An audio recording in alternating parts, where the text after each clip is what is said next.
You will hear a woman phoning about the shared house she is going to move into. First, you have some time to look at questions 1 to 7.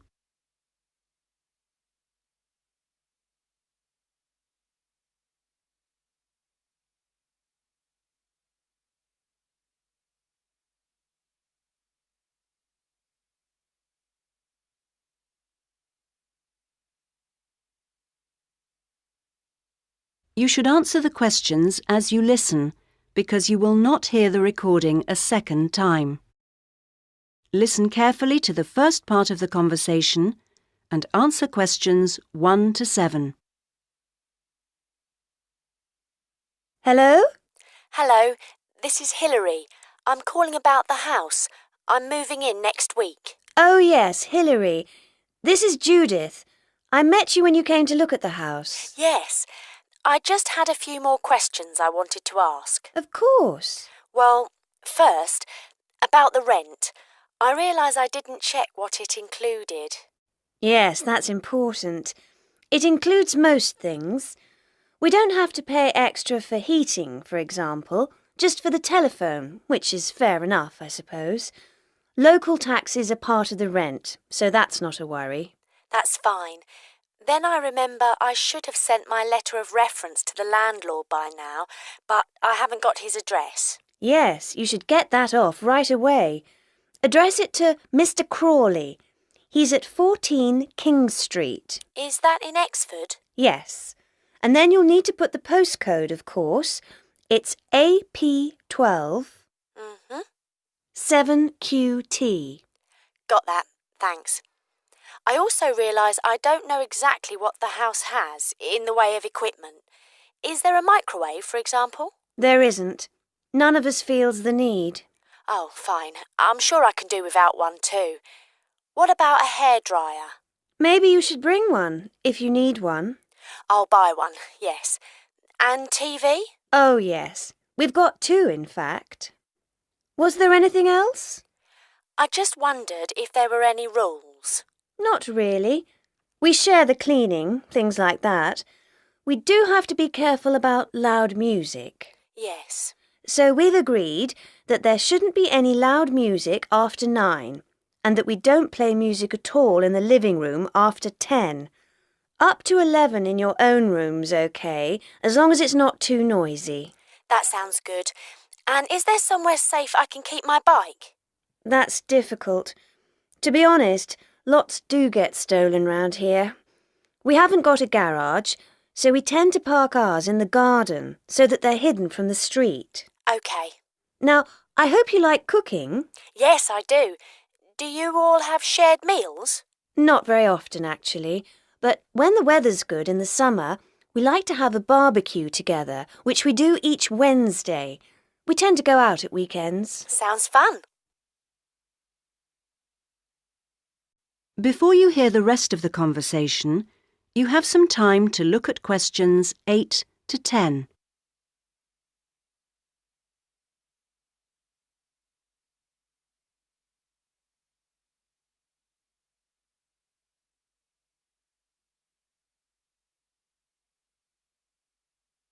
Now listen and answer questions 8 to 10.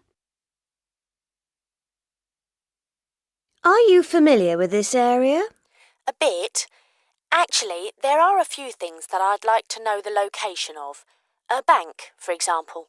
Yes, there's one quite close. You just go up to the junction near the house, the one where 4 roads meet, and go straight ahead and then take the second left. It's a little way down there on the left-hand side. That's convenient. Another thing is that I'd like to check my emails quite often. I was wondering how far away an internet cafe was. Well, there are a couple actually, but one's much cheaper than the other. The one I use is very handy. You just go up to the big junction and then, well, I go straight ahead and then turn right so that it's on the right-hand side. Fine. And one last thing. Uh-huh. I need to go to the post office quite often.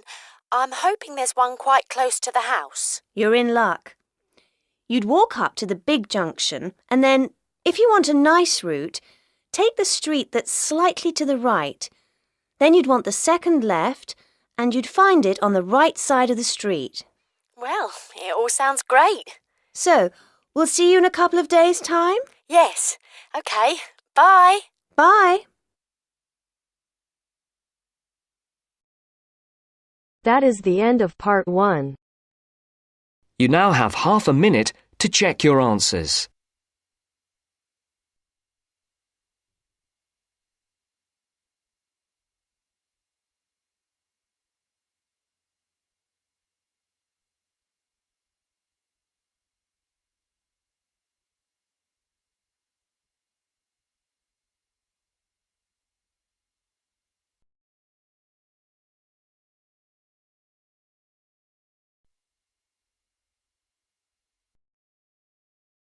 Now turns to part 2. Part 2. You will hear a lecture on bird migration. First, you have some time to look at questions 11 to 17.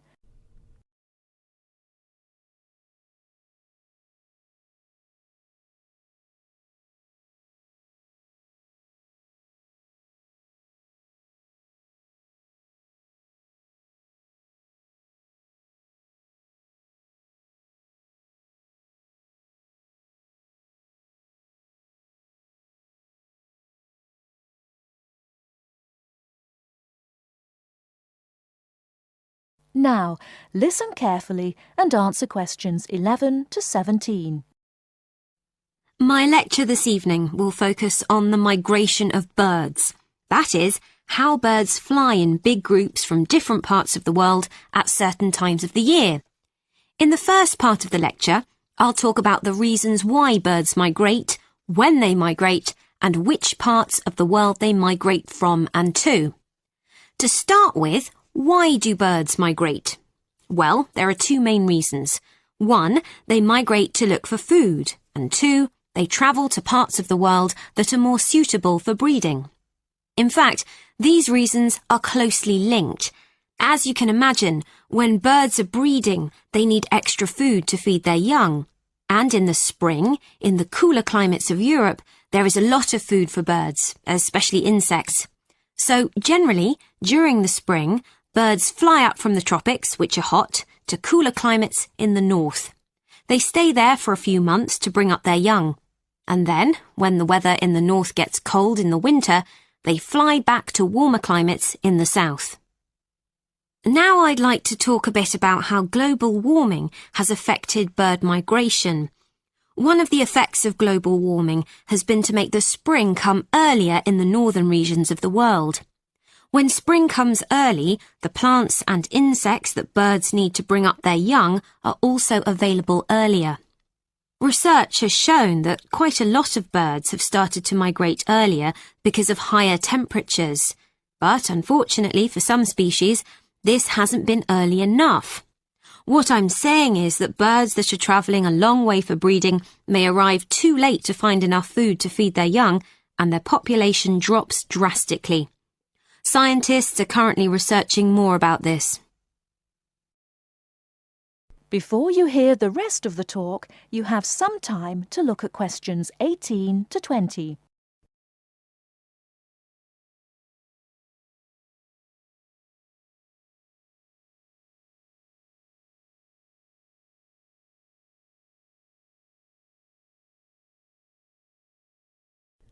Now listen and answer questions 18 to 20.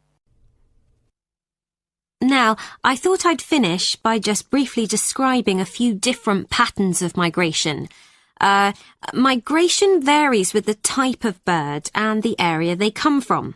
For example, one kind of migration is partial migration. This means that some birds in a particular species will migrate and others won't. It usually depends on how the weather affects food supplies, and very often happens in the tropics. In another migratory pattern, a bird called an Arctic tern migrates the whole length of the globe, from the North Pole to the south. The Arctic tern travels between 12 and 15,000 kilometres each way when it migrates in a complete circle around the world.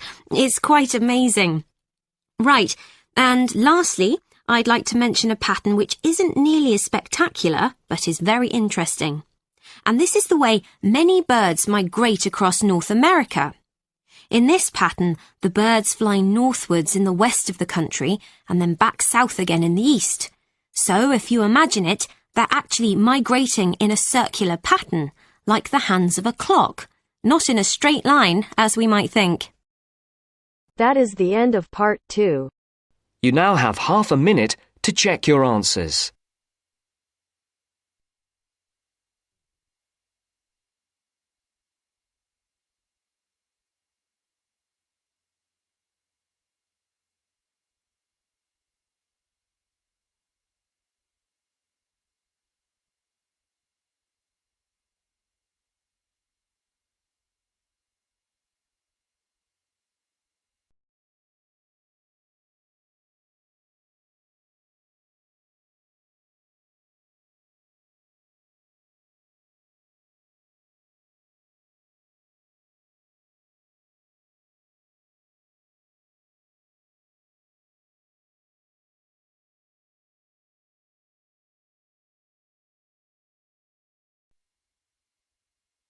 Now turns to part 3.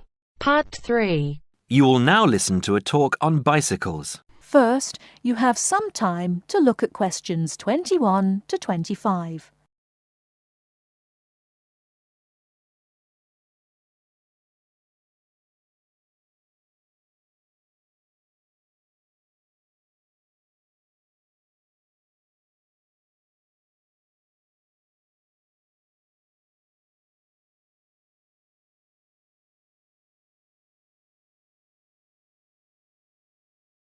Now, listen carefully and answer questions 21 to 25. Today, we're going to talk about the latest bikes for professionals and novices. There's something to suit everyone from price to function. The Atlantis is a touring frame. It's also perfect for commuting and trail riding, and anything short of super fast road riding. The tubes are stout, to take touring loads and trail abuses. The tyre clearances are majestic, so you can fit tyres up to 2.35 inches. It's designed for cantilevers or V-brakes. If you have to limit yourself to just one bike and you want to be able to ride just about anywhere, this is the bike to be on. It is our most popular model for just that reason, and there isn't an unhappy Atlantis owner in the land. The Rambouillet, our all-around road bike, is available either as a frame with fork and headset for $1,400 or as a complete bike for $2,300. Compared to the Atlantis, it is a lighter frame, not intended for loaded touring or rough trail riding. As a road bike, it has side pull brakes. The Quick Beam is our version of the single-speed bike. We've done it a little better though. The crankset has a 42-34 combination, running an 18-toothed freewheel cog in the rear. And the rear hub is threaded opposite the drive side, so you can install a fixed cog of your own choice. In essence, you can have 4 speeds on the Quick Beam if you choose. The Quick Beam is available as a frame with fork and headset for $900 or as a complete bike for $1,300. This is a rugged, versatile bike that you can ride on the road as well as on rough trail. Before you hear the rest of the talk, you have some time to look at questions 26 to 30.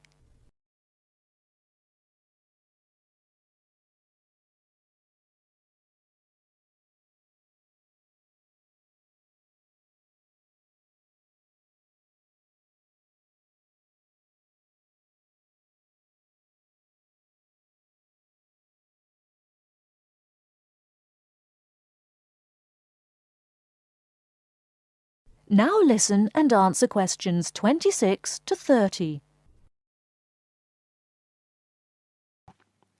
The Saluki is our roadish, light touring, randonneuring frame.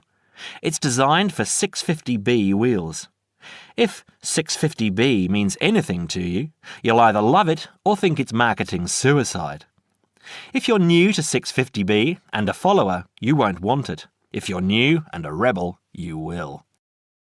Now, I'll just talk a little about saddle comfort. The road bike, for the most part, has turned into a high-tech, uncomfortable machine, and the proof is all around us. Look through any bike magazine or catalogue and you'll see the saddle up to 6 inches higher than the handlebars. It is impossible to be comfortable on such a bike. It forces you to lean forward, putting more weight on your groin, hands and arms. People ride these bikes with straight, locked-out arms and wake up with aching backs. They endure it, get used to it, or buy recumbents. When we custom design a bike for you, you'll be able to get a comfortable position. Your back will be between 45 and 50 degrees, and there will be a noticeable bend in the arms. And most importantly, your arms won't be supporting your body weight. You won't have to look up to look ahead, because you won't be hunched over and low. That means our bikes are more accessible for riding on the flats, or even for short climbs. We consider this when we design and build your custom frame. That is the end of part 3. You now have half a minute to check your answers.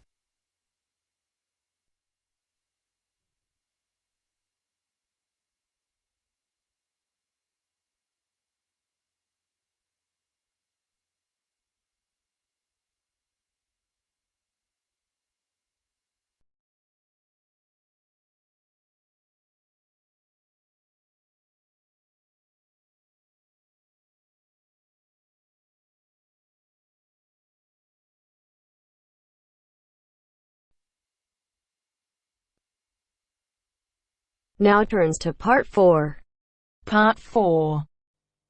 You will hear a lecturer in education talking about some experiments done in the USA to investigate the effects of reducing class sizes. First, you have some time to look at questions 31 to 40 on pages 71 and 72.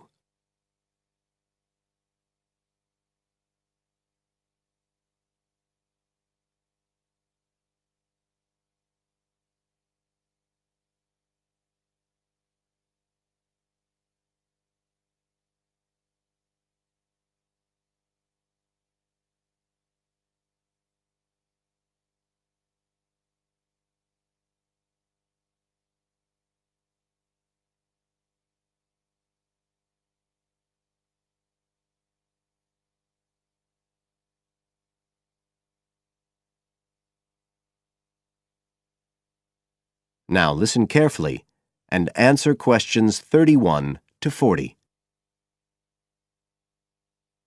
All over the world, there are passionate arguments going on about how educational systems can be improved.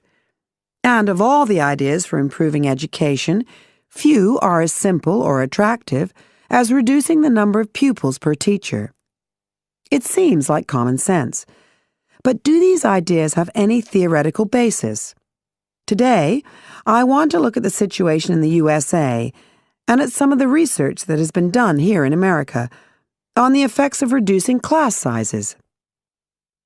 In the last couple of decades or so, there has been considerable concern in the United States over educational standards here, following revelations that the country's secondary school students perform poorly relative to many Asian and European students.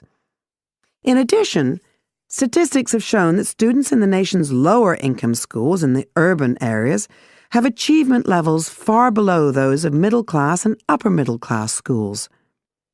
So would reducing class sizes solve these problems? Well, we have to remember that it does have one obvious drawback. It's expensive. It requires more teachers and possibly more classrooms, equipment, and so on. On the other hand, if smaller classes really do work, the eventual economic benefits could be huge. Better education would mean that workers did their jobs more efficiently, saving the country millions of dollars. It would also mean that people were better informed about their health, bringing savings in things like medical costs and days off sick. So what reliable information do we have about the effects of reducing class sizes? There's plenty of anecdotal evidence about the effect on students' behavior, but what reliable evidence do we have for this?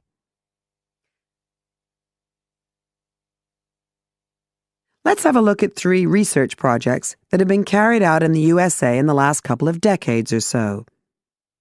The first study I'm going to look at took place in the state of Tennessee in the late 1980s. It involved some 70 schools. In its first year, about 6,400 students were involved, and by the end of the study, 4 years later, the total number involved had grown to 12,000. What happened was that students entering kindergarten were randomly assigned to either small classes of 13 to 17 students or regular-sized classes of 22 to 26. The students remained in whatever category they had been assigned to through the 3rd grade, and then, after that, they joined a regular classroom. After the study ended in 1989, researchers conducted dozens of analyses of the data.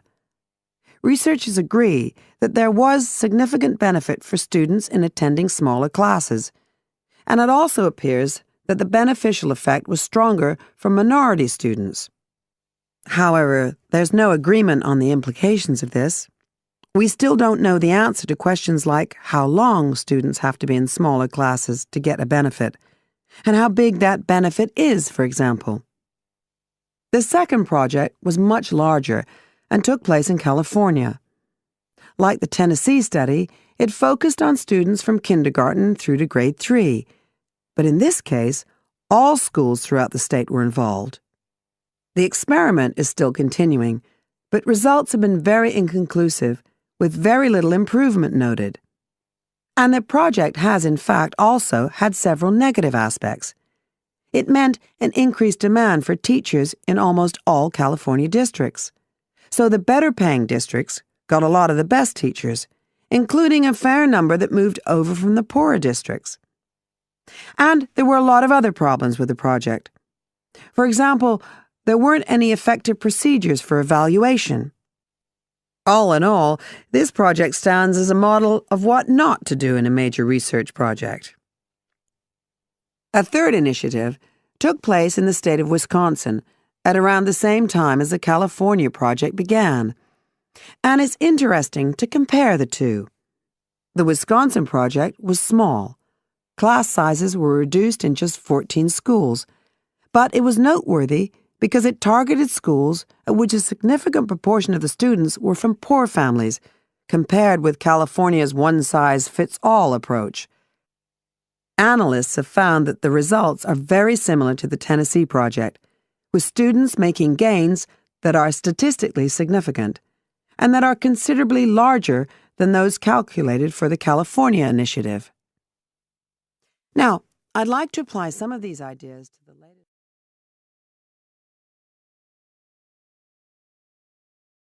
That is the end of part 4. You now have half a minute to check your answers.